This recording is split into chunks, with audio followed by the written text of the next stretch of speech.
Hey YouTube, and welcome to another video with me, AvaFan. And I talked before about in my first video about how I was going to do stuff including videos on LARPing, so I thought I would today show you some of the LARP gear I have. Now, before I talk too much about the gear itself, it might be useful to have an explanation as to what LARP or live action roleplay is. As the name implies, it is a form of roleplay. Now, a lot of people describe it, LARP, as being kind of a hybrid between reenactment and tabletop roleplay, or Dungeons and Dragons and that sort of thing. But, you know, it might be helpful to have a bit of an explanation as to what that is. So, Dungeons and Dragons obviously is a roleplay game. It's the most famous roleplay game. And in it, you play a character of your own creation. It's a fantasy game. So you could not just be playing a human, but you might be playing a dwarf or an elf. It's basically kind of, if you've seen Lord of the Rings, it's got a lot of those same sort of things like elves and orcs and dragons and trolls. You'll know the sort of thing I'm talking about. So in these games, you create your own character, and it's not about winning, it's about collaborative storytelling, about bringing together the actions and the adventures of your characters to tell a story. And live action roleplay is the next evolution of that. You don't just sit round a table and roll dice, you actually become that character, you dress up as that character. And there are LARP groups like this all over the country, all over the world, where for, you know, several weekends a year you can literally immerse yourself in a fantasy world, playing a character that you've created. So that's what roleplay is, and as I said, that's what LARPing is that you're telling a story with your character.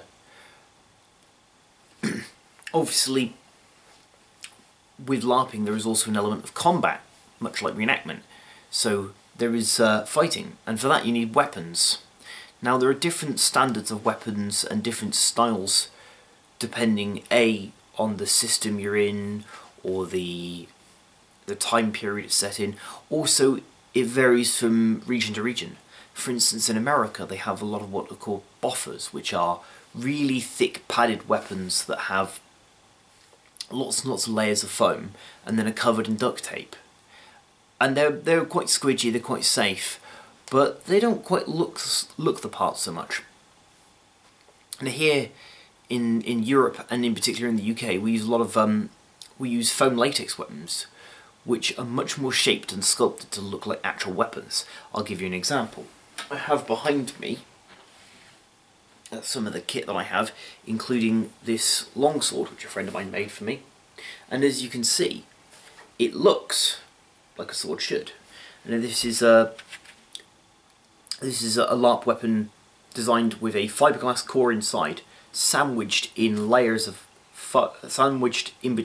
foam, and then it's tightly glued together, coated in layers of latex paint, and then sprayed with something called Isoflex, which is kind of a silicone-based product, which gives it this slight sheen. And this was actually made for me by a friend of mine who can make these things. You can make these things yourself, but it's easier, and there is plenty available to go and buy pre-made ones.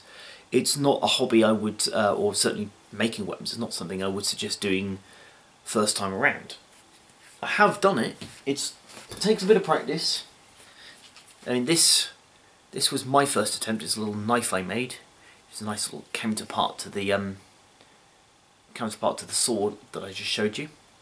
So you can do these things, but there are plenty of places to buy. Now, as well as melee weapons like swords or daggers or axes, a lot of systems have bows, or you can get crossbows, but they're not so common and they're quite expensive. But bows are fairly widely available. Now, most LARP bows are graded on their what they call the poundage, which is the weight you can put behind it, the sort of force on the draw.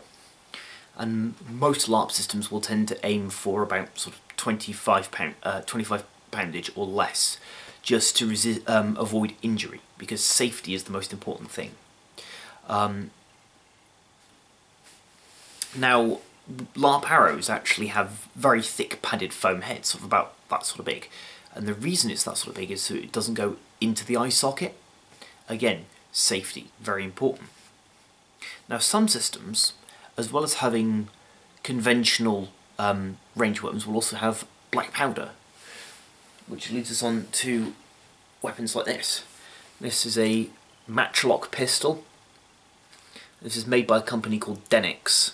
You can find a lot of these and Denix pistols and other manufacturers out there. I mean, this particular style I don't think Denix make anymore because they had a fire at the factory a few years ago. So a lot of the styles they had previously manufactured, they don't manufacture at the minute. Now, if you've ever used a cap gun as a child, you'll understand how this works.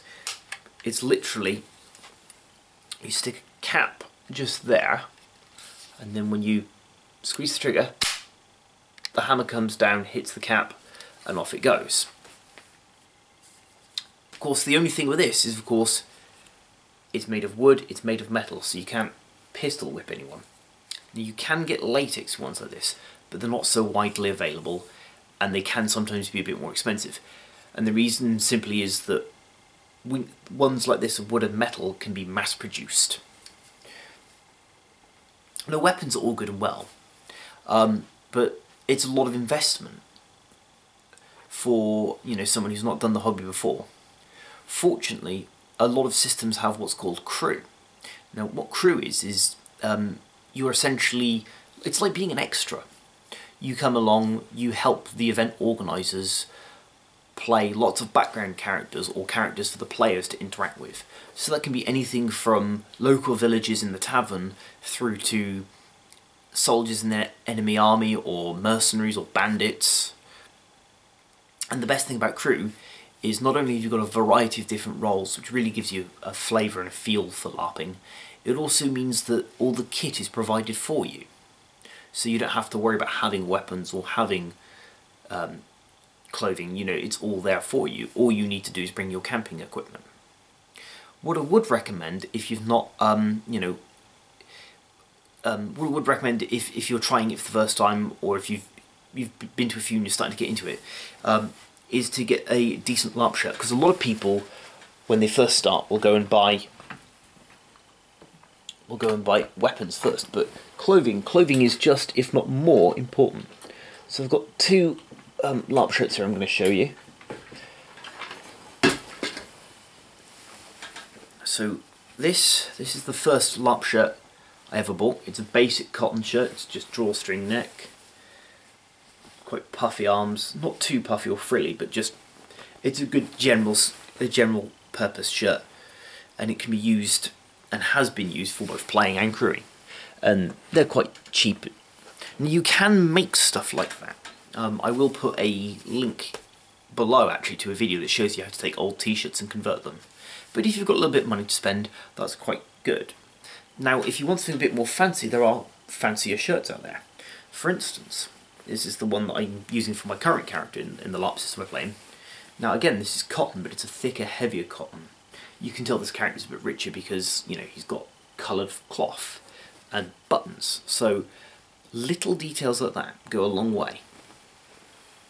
And you see, these sorts of things are definitely useful. Now the next thing you'll need is a good pair of trousers. Now you can buy LARP trousers or you can make them, or you can do what I did, which is look around in charity shops. Now these are literally, they're just brown jeans. So they're nice lightweight, or light to medium cotton, so they're going to keep you warm. They're also going to protect you when you start crashing through bushes and stuff, which I've done plenty of. But they look the part. Now I have got some more LARP costume on order at the moment, which I'm going to be doing a video for soon, and that's with a company called Velvet Glove, and they'll do custom orders. Of course, if you're into cosplay or sewing, you might have a go at making your own costume. And I've got some examples that I'd like to show you. Now the first one is a very simple hooded robe. I will actually put this on just so you can see. This was made with ex-Soviet issue blankets. You can see it's really thick, heavy wool. It's got a nice deep hood which has been lined, I think, with an old t-shirt just to keep it a little more comfortable. Now, unfortunately, wool as a cloth and Soviet issue blankets aren't so cheap, but this is a very simplistic, basic design, which if you've got a little bit of money to spend, you can do something like this. I mean, that is as you can see, it's a very deep hood. You could have a whole Darth Sidious thing of it. Now you're gonna play this. I've actually forgotten how much of that billows out. And it's literally just got what are called fur hooks or fabric hooks, so they're little concealed or partially concealed hooks, so they're not overly visible.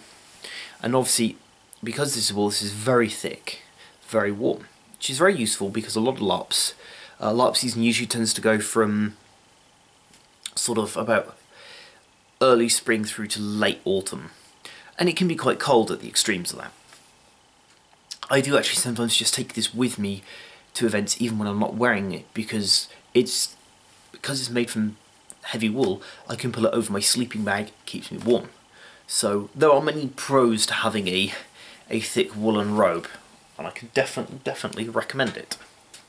Now the other one, which is a bit more elaborate, is a doublet, which is kind of a medieval jacket. And speaking of jackets, this was actually made with a jacket bought again in a charity shop. It's been modified and had the collar taken out. It had some toggles put in so we can put them, and it's also been lined with what was the lining of an electric blanket, so it's nice and warm. Now again, this one actually was probably cheaper than the robe to make, because it only cost about £10 for the jacket, and then it's just a matter of time and effort to do it up. You know, make all the modifications to it. But, you know, it was good fun. And that, as you see, is nice and snug and padded.